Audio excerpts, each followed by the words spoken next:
ओम नमो नारायण। भक्तों, आज हम संध्या प्रकरण का कुछ अंश बताने जा रहे हैं। तो प्रथम भाग है। प्रथम भाग का आज हम संध्या प्रकरण बताएंगे। ध्यान से सुनना है और उसका अनुसरण करना है, क्योंकि संध्या काल न करने से कितनी हानि और कितना लाभ होता है, इसके विषय में हम लोग चर्चा करेंगे।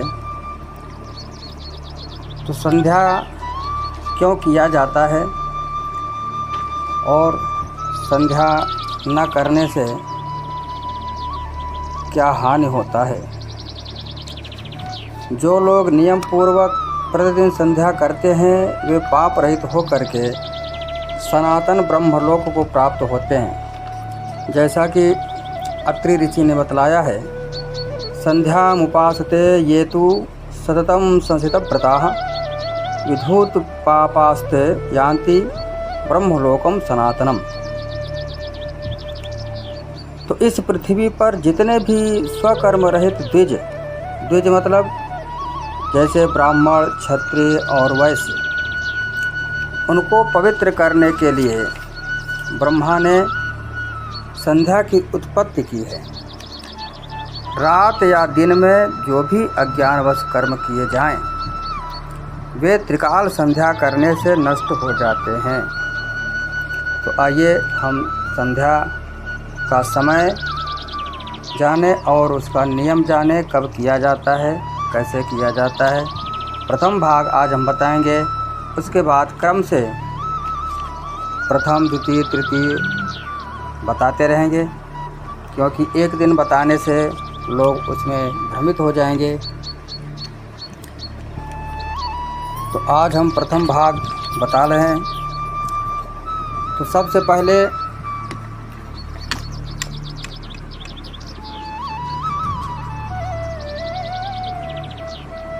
सूर्योदय से पूर्व, जबकि आकाश में तारे भरे हुए हों, उस समय की संध्या उत्तम मानी गई है। ताराओं के छिपने से सूर्योदय तक मध्यम और सूर्योदय की बाद की संध्या अधम होती है। जैसा कि धर्मसार विश्वामित्र स्मृति में और देवी भागवत में लिखा गया है कि उत्तमा तारकोपेता मध्यमा लुप्त तारका अधमा सूर्य सहिता प्रातः संध्या त्रिधा चुता। और धर्मसार विश्वामित्र स्मृति में लिखा गया है कि उत्तमा सूर्य सहिता मध्यमा लुप्त सूर्य का अधमा तारकोपेता सायं संध्या त्रिधा चुता।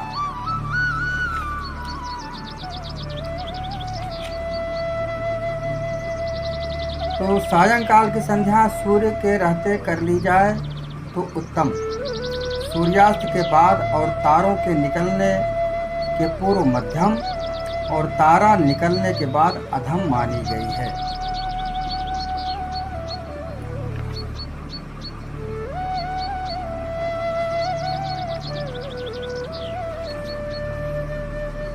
तो संध्या न करने से दोष क्या होता है?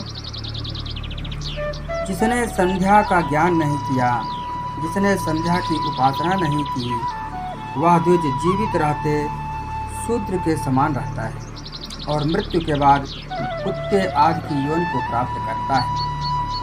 जैसे कि देवी भागवत में लिखा हुआ है कि संध्या येन न विज्ञाता संध्या येनानुपासिता जीवमानो भवेत् शूद्रो वृतः स्वा चाभिजायते। ब्राह्मण, क्षत्रिय, वैश्य आदि संध्या नहीं करें तो वे अपवित्र रहते हैं और उन्हें किसी पुण्य कर्म के करने का फल प्राप्त नहीं होता है। जैसा कि दक्ष स्मृति में लिखा हुआ है, संध्याहीनो शुचिर नित्यम अनर्ह सर्वकर्मसु विदन्यत कुरुते कर्म न तस्य फल भाग भवेत्। सूर्य और तारों से रहित दिन रात की संध्या को तत्वदर्शी मुनियों ने संध्या काल माना है।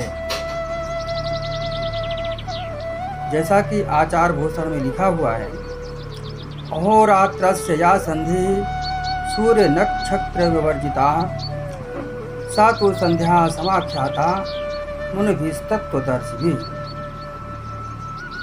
ब्राह्मण रूपी वृक्ष का मूल संध्या है। चारों वेद 4 शाखाएं हैं, धर्म और कर्म पत्ते हैं, अतः मूल की रक्षा यत्न से करनी चाहिए। मूल के छिन्न हो जाने पर वृक्ष और शाखा कुछ भी नहीं रह सकते। जैसा कि देवी भागवत के अध्याय 11 में लिखा हुआ है, विप्रो वृक्षो मूलकान्यत्र संध्या वेदा शाखा धर्व कर्माणि पत्रम तस्मान् मूलम यत्नतो रक्षणीयम छिन्ने मूले नैव वृक्षो न शाखा।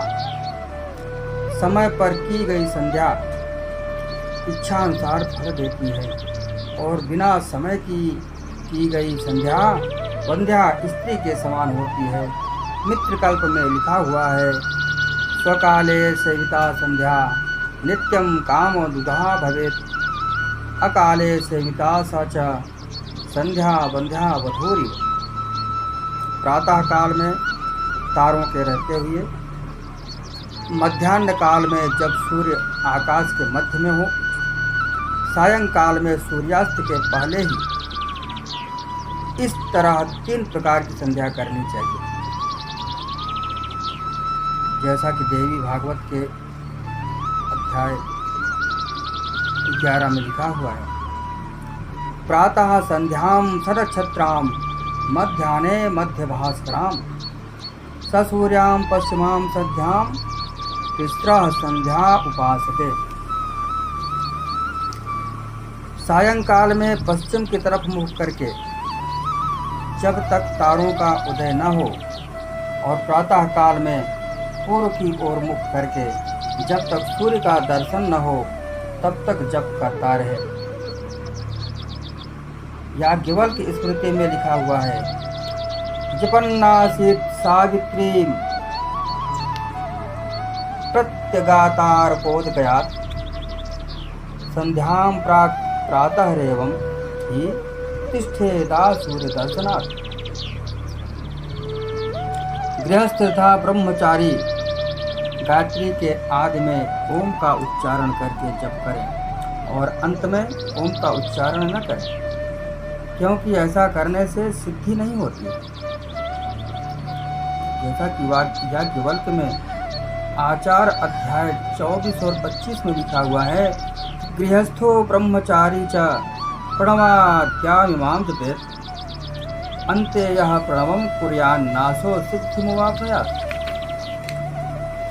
जप के आदि में 64 कला युक्त विद्याओं तथा संपूर्ण ऐश्वर्यों का सिद्धिदायक गायत्री हृदय का तथा अंत में गायत्री कवच का पाठ करें। यह नित्य संध्या में आवश्यक नहीं है। करें तो अच्छा है, नहीं करें तो कोई समस्या नहीं है। घर में संध्या वंदन करने से एक गोस्थान में 100, नदी किनारे 1,00,000 तथा शिव के समीप अनंत गुना फल मिलता है। जैसा कि लघु सातातप स्मृति में लिखा हुआ है कि गृहेत सुतत् समा संध्या गोष्ठे सतगुणा स्मृता नद्याम सद्गुणा प्रोक्ता अनंता शिव सन्निधौ। पैर धोने से, पीने से और संध्या करने से बचा हुआ जल कुत्ते के मूत्र के समान हो जाता है। उसे पीने पर चांद्रायण व्रत करने से मनुष्य पवित्र होता है, इसलिए बचे हुए जल को फेंक दे। पाद शेषम पीत शेषम संध्या शेषम तथैव च शुनो मूत्र समम तोयम पीत्वा चांद्रायणम चरेत। सबसे पहले संध्या उपासन करने की विधि क्या है? तो संध्या उपासन का विधि है, संध्या उपासन द्विज मात्र के लिए बहुत ही आवश्यक धर्म है। इसके बिना पूजा आदि कार्य करने की योग्यता नहीं आती है। जैसे कि दक्ष स्मृति में लिखा हुआ है, संध्या हीनो शुचिर नित्यम अनर्हम सर्वकर्मसु। अतः द्विज मात्र के लिए संध्या करना अति आवश्यक है। स्नान के बाद 2 वस्त्र धारण करें। पूर्व ईशान कोण या उत्तर की ओर मुंह कर आसन पर बैठ जाए। आसन की ग्रंथि उत्तर दक्षिण की ओर हो। तुलसी रुद्राक्ष आदि की माला धारण कर ले, क्योंकि संध्या पूजा में आंवले के बराबर रुद्राक्ष की 32 मणियों की माला कंठी रूप में धारण करने का भी विधान है। दोनों अनामिकाओं में पवित्र धारण कर ले। गायत्री मंत्र पढ़कर शिखा बांधे तथा तिलक लगा ले और आचमन करे। आचमन का मंत्र है ओम केशवाय नमः, ओम नारायणाय नमः, ओम माधवाय नमः। इन 3 मंत्रों से 3 बार आचमन करके ओम ऋषिकेशाय नमः इस मंत्र को बोलकर हाथ धो ले। पहले विनियोग पढ़ ले, तब मार्जन करे अर्थात जल छिड़के।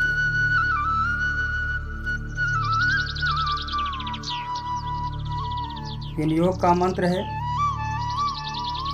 ओम अपवित्रः पवित्रो व्यत्यस्य वामदेव ऋषि विष्णुर्देवता गायत्री छंदः हृदि पवित्र करणे विनियोगः। इस प्रकार विनियोग पढ़कर जल छोड़ दे तथा इस मंत्र से अपने ऊपर और सामग्री पर जल छिड़के। जल छिड़कने का मंत्र है ओम अपवित्रः पवित्रो वा सर्वावस्थांगतोऽपि वः यः स्मरेत् पुंडरीकाक्षं स बाह्याभ्यन्तरः शुचिः। उसके बाद विनियोग का मंत्र पढ़े। आचमनी में जल ले ले और उसके बाद ओम पृथ्वी की मंत्रस्य मेरुपृष्ठ ऋषि सुतलम छंदः कूर्मो देवता आसन पवित्र करणे विनियोगः। ऐसा मंत्र पढ़ करके नीचे जल गिरा दे। उसके बाद पृथ्वी पर आसन पर जल छिड़के। जल छिड़कने का मंत्र है ओम पृथ्वी त्वया धृता लोका देवी तुम विष्णुनाधिता त्वं च धारय मां देवी पवित्रं कुरु च आसनम्। उसके बाद संध्या का संकल्प ले ले। संकल्प में हाथ में पुष्प और जल लेकर संकल्प पढ़े ओम हरे ओम विष्णु विष्णु विष्णु ओम अद्य नमः परमात्मने।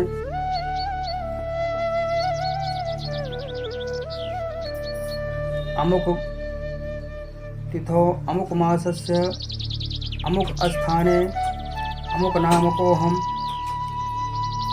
उत्पात दुरित क्षय पूर्वक श्री परमेश्वर प्रीत्यर्थम संध्योपासनम करिष्ये। ऐसा करके विनियोग का मंत्र लीजिए और यह संकल्प का जल नीचे छोड़ दे। फिर आचमन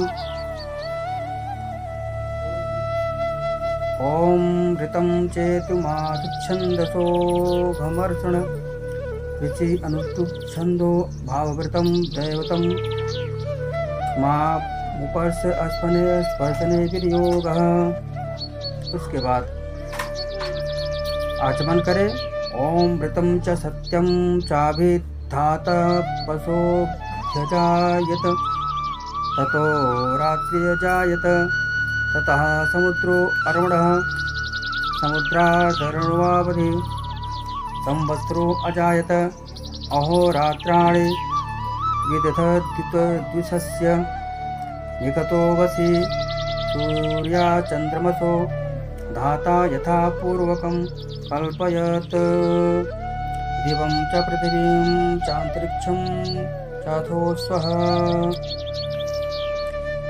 इसके बाद दाएं हाथ में जल लेकर बाएं हाथ से ढककर ओम के साथ 3 बार गायत्री मंत्र पढ़कर अपनी रक्षा के लिए अपने चारों ओर जल की धार दे, फिर प्राणायाम करें। प्राणायाम का विनियोग है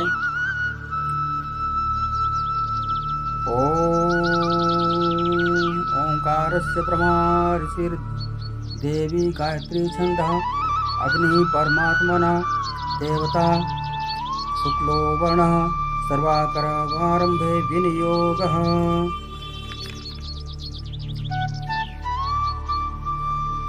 उसके बाद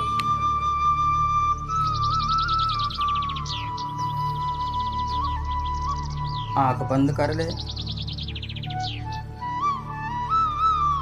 फिर प्राणायाम की विधि करें।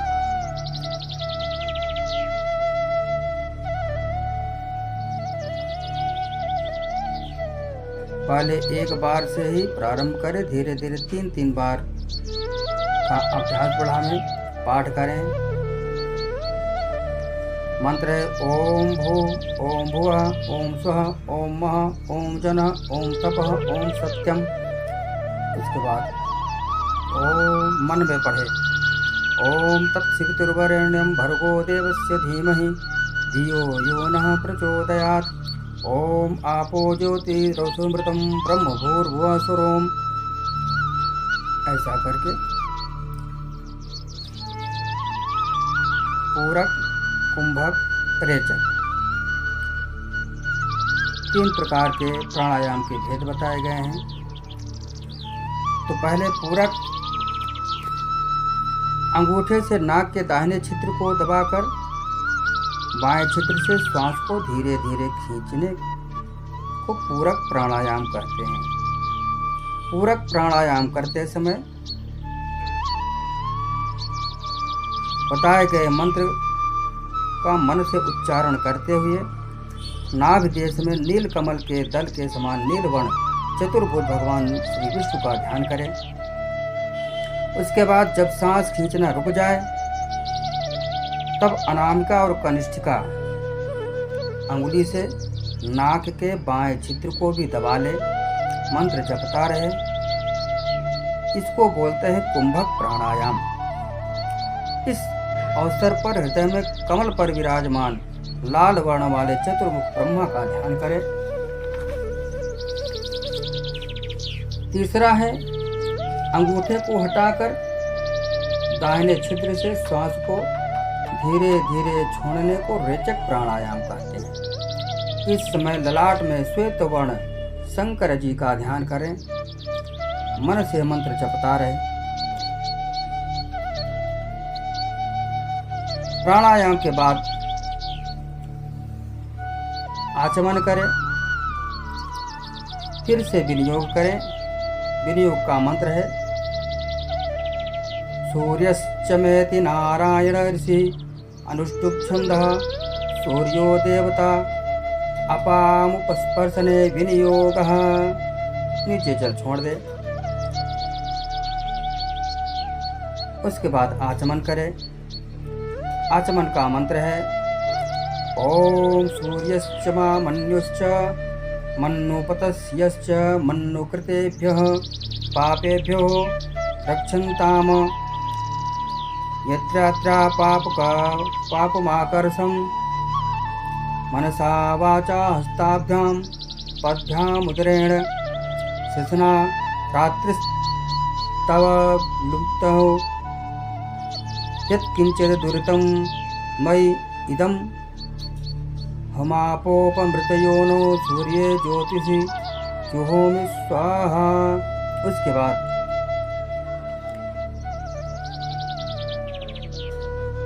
अपने ऊपर जल छिड़के। जल छिड़कने का मंत्र है ओम आपो हिष्ठा गेत्राचित सिंधु दीप ऋषि गायत्री छंदः आपो देवता मार्जने विनियोगः। ऐसे मंत्र से विनियोग करे। उसके बाद अपने ऊपर जल छिड़के। ओम आपो हिष्ठा मयो भुवः।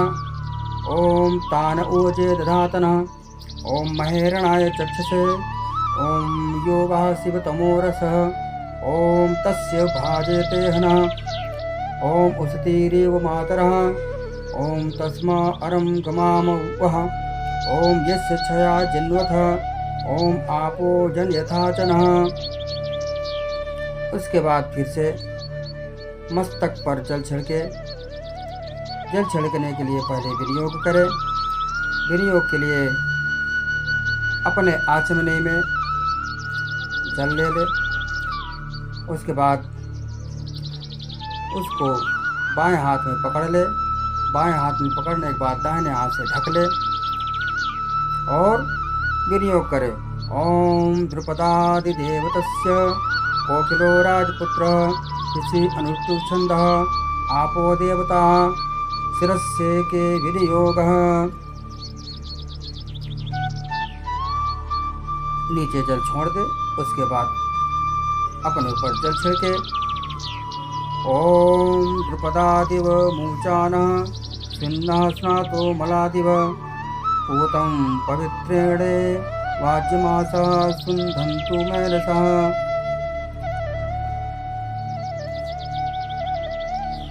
ऐसा हम लोग आचमन करें और फिर सूर्य को अर्घ्य दें। सूर्य को अर्घ्य देने का विधि है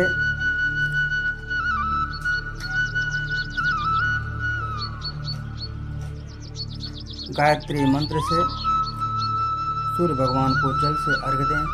अर्घ्य में चंदन और फूल मिला लें। सवेरे और दोपहर को एक एड़ी उठाए हुए खड़े होकर अर्घ्य देना चाहिए। सुबह कुछ झुककर खड़ा होवे और दोपहर को सीधा खड़ा होकर और शाम को बैठकर। सुबह और शाम को 3-3 अंजलि दे और दोपहर को 1 अंजलि। सुबह और दोपहर को जल में अंजल उछाले और शाम को धोकर स्वच्छ किए स्थल पर धीरे से अंजलि देवे। ऐसा नदी तट पर करे।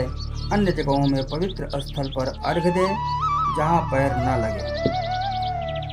अच्छा है कि बर्तन में अर्घ्य देकर उसे वृक्ष के मूल में डाल दिया जाए।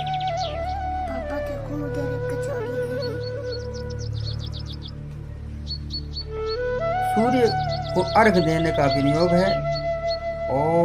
ओंकारस्य ब्रह्मार्षिर् गायत्री छंद परमात्मा देवता अर्घ्यदाने विनियोगः। इसको भी पढ़ सकते हैं। दूसरा मंत्र है ओम भूर्भुवः स्वरिति महाव्याहृतीनां परमेष्ठी प्रजापतिर्षिर् गायत्रीष्टुप् अनुष्टुप् छंदांसि अग्निवायु सूर्या देवता अर्घ्यदाने विनियोगः। 2 मंत्र हो गया। तीसरा है ओम तत्सवितुर्वरित्यस्य विश्वामित्र ऋषिर् गायत्री छंदः सविता देवता सूर्यार्घ्यदाने विनियोगः। इस प्रकार विनियोग कर नीचे लिखा मंत्र ये जो हम बता रहे हैं इससे अर्घ्य दें और गायत्री मंत्र का जप करते रहें। मन में जप करें, बोले नहीं। मंत्र है ओम भूर्भुवः स्वः तत्सवितुर्वरेण्यं भर्गो देवस्य धीमहि धियो यो नः प्रचोदयात्। ऐसा कह करके सूर्य को अर्घ्य दें। यदि समय प्रातः सूर्योदय से तथा सूर्यास्त से 3 घड़ी बाद का अतिक्रमण हो जाए तो प्रायश्चित रूप से एक मंत्र से अर्घ्य देकर तब उक्त अर्घ्य दें।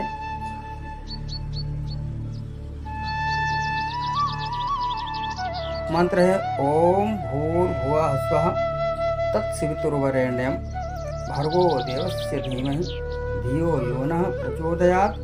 ओम भूर्भुवः स्वः ओम।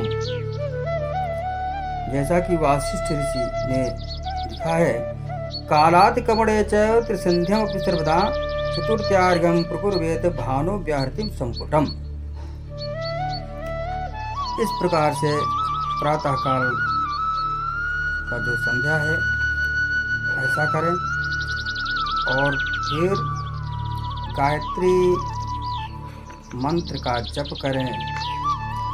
गायत्री मंत्र के जप का विधान है कि पहले खड़ंग न्यास करें। खड़ंग न्यास मतलब है कि पहले पांचों दाहिने हाथ की पांचों अंगुलियों से हृदय का स्पर्श करें। हृदय का स्पर्श करते समय ओम हृदयाय नमः। फिर मस्तक का स्पर्श करें, ओम भू सिर से स्वाहा। फिर शिखा का अंगूठे से स्पर्श करें, ओम भुवः शिखायै वखट। उसके बाद दाहिने हाथ की अंगुलियों से बाएं कंधे का और बाएं हाथ की अंगुलियों से दाएं कंधे का स्पर्श करें, ओम स्वः कवचाय ओम। पांचवा है अपने नेत्रों का स्पर्श करें, ओम भूर्भुवः स्वः नेत्राभ्याम वौखट। छठा है ओम भूर्भुवः स्वः अस्त्राय फट। इस मंत्र से बाएं हाथ की हथेली पर तर्जनी और मध्यमा को सिर से घुमा करके ताली बजाएं। इस प्रकार से खड़ंग न्यास हो गया। खड़ंग न्यास के बाद प्रातः काल ब्रह्म रूपा गायत्री माता का ध्यान करें। गायत्री माता का ध्यान का मंत्र है, ओम बालां विद्यां तु गायत्रीं लोहितां चतुराननां रक्तांबरद्वयोपेतां अक्षसूत्रकारां तथा कमण्डलुधरां देवीं हंसवाहन संस्थितां ब्रह्माणीं ब्रह्मदैवत्यं ब्रह्मलोकनिवासिनीं मंत्रेणावाहये देवीं मायन्तीं सूर्यमंडलात्। भगवती गायत्री का मुख्य मंत्र के द्वारा सूर्यमंडल से आते हुए इस प्रकार ध्यान करें, और कैसे कि जैसे उनकी किशोरावस्था है और वे ज्ञान स्वरूपिणी हैं, वे रक्तवर्णा एवं चतुर्मुखी हैं। उनके उत्तरीय तथा मुख्य परिधान दोनों ही रक्तवर्ण के हैं। उनके हाथ में रुद्राक्ष की माला है, हाथ में कमंडल धारण किए वे हंस पर विराजमान हैं। वे सरस्वती स्वरूपा हैं, ब्रह्मलोक में निवास करती हैं और ब्रह्मा जी उनके पति देवता हैं। उसके बाद माँ गायत्री का आवाहन करें। आवाहन करने के लिए पहले विनियोग करें। विनियोग का मंत्र है, तेजोसीति धामनामासीत्यस्य च परमेष्ठी प्रजापतिर्षिर् यजुर्सृष्टिष्टुर्विष्णुः छन्दसि आज्यं देवता गायत्र्यावाहने विनियोगः। उसके बाद उनका आवाहन करें। आवाहन का मंत्र है, ओम तेजोसु शुक्रभस्य मृतमसि धामनामासि प्रियं देवानामनादृष्टं देवयजमानसि। उसके बाद गायत्री देवी को प्रणाम करें। प्रणाम करने के बाद फिर से विनियोग करें। गायत्र्यस्यासीति विश्वानिर्षिः स्वरामण्वा पंक्तिच्छन्दः परमात्मा देवता गायत्र्युत्थाने विनियोगः। उसके बाद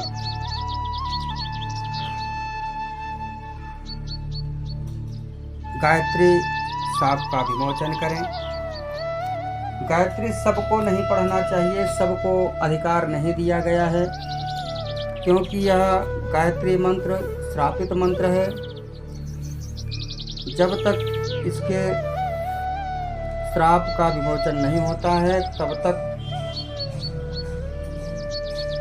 इस गायत्री मंत्र को पढ़ने से कोई लाभ भी नहीं है और सब कोई इसको पढ़ भी नहीं सकते हैं। सिर्फ जो जनेऊधारी हैं वही पढ़ सकते हैं।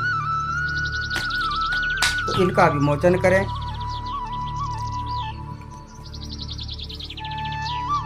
विमोचन का मंत्र है,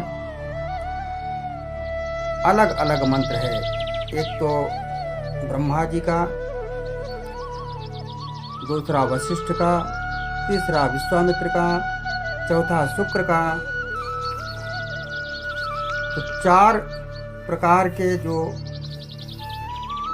विमोचन है, साप हैं, उनका पहले हम विमोचन करेंगे। तो पहला विनियोग है ब्रह्म विमोचन। आचमनी में जल लेते हैं, उसके बाद ओम अस्य श्री ब्रह्म साप विमोचन मंत्रस्य ब्रह्मार्चिर भक्ति मुक्ति प्रदा ब्रह्म साप विमोचने गायत्री शक्तिर्देवता गायत्री छंदः ब्रह्म साप विमोचने विनियोगः। नीचे जल छोड़ देंगे, उसके बाद मंत्र पढ़ेंगे। ओम गायत्रीं ब्रह्मेत्युपासीत यद्रूपं ब्रह्मविदो विदो तां पश्यन्ति धीराः सुमनसो वाचमकृतः। ओम वेदांतनाथाय विद्महे हिरण्यगर्भाय धीमहि तन्नो ब्रह्म प्रचोदयात्। ओम देवी गायत्री त्वं ब्रह्म साप विमुक्ता भव। दूसरा है वशिष्ठ साप विमोचन। आचमनी में जल लेकर के ओम अस्य श्री वशिष्ठ साप विमोचन मंत्रस्य निग्रहानुकर्ता वशिष्ठ ऋषिर वशिष्ठानुगृहीता गायत्री शक्तिर्देवता ईश्वोद्भवा गायत्री छंदः वशिष्ठ साप विमोचनार्थम जपे विनियोगः। जल नीचे छोड़ दे, उसके बाद मंत्र पढ़े। ओम सोहम अकर्मयम ज्योतिरहम शिवः आत्मज्योतिरहम शुक्रः सर्वज्योतिरसोऽस्म्यहम्। योनि मुद्रा दिखाकर 3 बार गायत्री का जप करें। यहाँ पर ओम देवी गायत्री तुम वशिष्ठ साप विमुक्ता भव। तीसरा है विश्वामित्र साप विमोचन। आचमनी में जल ले लें, उसके बाद मंत्र पढ़े। ओम अस्य श्री विश्वामित्र साप विमोचन मंत्रस्य नूतन सृष्टिकर्ता विश्वामित्र ऋषि विश्वामित्रानुगृहीता गायत्री शक्तिर्देवता वाग्देहा गायत्री छंदः विश्वामित्र साप विमोचनार्थम जपे विनियोगः। उसके बाद मंत्र पढ़े। ओम गायत्रीं भजाम्यग्निमुखीं विश्वगर्भा यदुद्भवा देवाश्चक्रिरे विश्वसृष्टिं तां कल्याणीमिष्टिकरीं प्रपद्ये। ओम देवी गायत्री तुम विश्वामित्र साप विमुक्ता भव। चौथा है ओम शुक्र साप विमोचन। ओम अस्य श्री शुक्र साप विमोचन मंत्रस्य श्री शुक्र ऋषि अनुष्टुप छंदः देवी गायत्री देवता शुक्र साप विमोचनार्थम जपे विनियोगः। नीचे जल छोड़ दे, उसके बाद मंत्र पढ़े। ओम सोहम कर्मण्यम ज्योतिरर्क्य ज्योतिरहं शिवः आत्मज्योतिरहं शुक्रः सर्वज्योतिरसोऽस्म्यहम्। ओम देवी गायत्री त्वं शुक्र साप विमुक्ता भव। फिर प्रार्थना करें। ओम अहो देवी महादेवी संध्ये विद्ये सरस्वती अजरे अमरे चैव ब्रह्मयोनिर्नमोस्तुते। ओम देवी गायत्री त्वं ब्रह्म सापात् विमुक्ता भव वशिष्ठ साप विमुक्ता भव विश्वामित्र साप विमुक्ता भव सुकृशाप विमुक्ता भव। इस प्रकार से हम गायत्री मंत्र को साप से विमुक्त करें। उसके बाद जप के पूर्व 24 प्रकार की मुद्राएं हैं। उसके बाद हम मुद्राओं को बताने के बाद फिर दूसरे भाग में आपको गायत्री संध्या किस प्रकार किया जाता है उसको हम बताएंगे। तो आज के लिए बस इतना ही। अगले भाग में हम आपको मिलते हैं। तब तक ओम नमो नारायणाय।